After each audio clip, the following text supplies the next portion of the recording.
Medicaid is a program that was instituted by the federal government in 1965 when the feds required the states to have a program for the poor. And when they said poor, they meant poor. For a single person to be eligible for Medicaid, if they're in a nursing home, they're allowed $50 a month in income, $14,250 in a checking account, and we'll talk about retirement, prepaid funeral. If they're living at home, they can have $825 a month in income.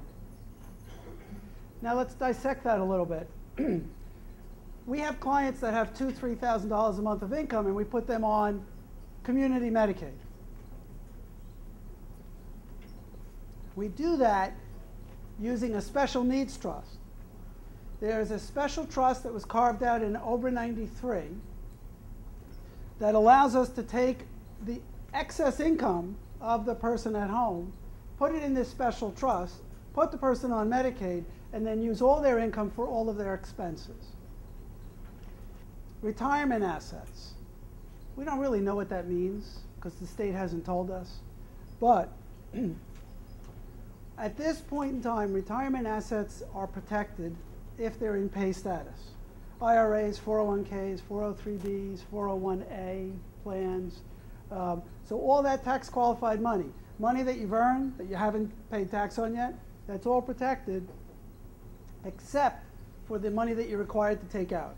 So if I have a client that's got $100,000 in an IRA and I want to put them on Medicaid and they're 70 years old, I might have to take 10% a year out, which Medicaid would count towards income, but the $100,000 that's in the plan is an exempt asset for Medicaid purposes. Last year, the governor signed into law a provision allowing Medicaid to recover from non-probate assets. They sucked this language out of the federal statute and they passed it. Nobody really knew what it meant. We were fortunate. I was part of a New York State Bar task force this year that we were able to get in front of a lot of our legislators, explain this to them, and they repealed it. So for the last year or so, if any of you have been involved in any long-term care planning, you might have heard people talking about life estate recovery, trust recovery, you can't do any planning anymore.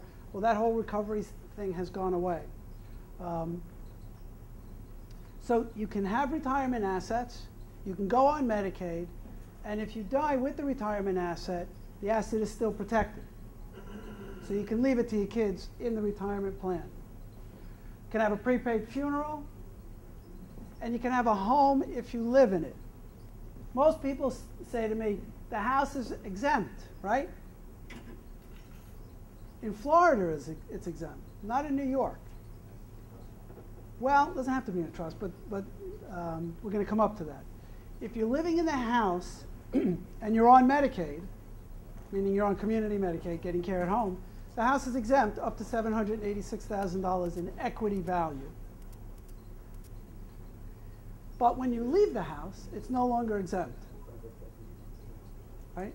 So if a person dies, are they still living in the house? Hope not. Right? That would be a problem. Right? So the house is no longer exempt. If the person goes into a nursing home, is the house exempt? No, loses exempt status. So it's only exempt while the person's in the house. A lot of people make this mistake. See, a lot of social workers do this, where people go on community Medicaid, get 24-hour care, person dies, Medicaid comes in and recovers everything that was paid out because they didn't structure things properly.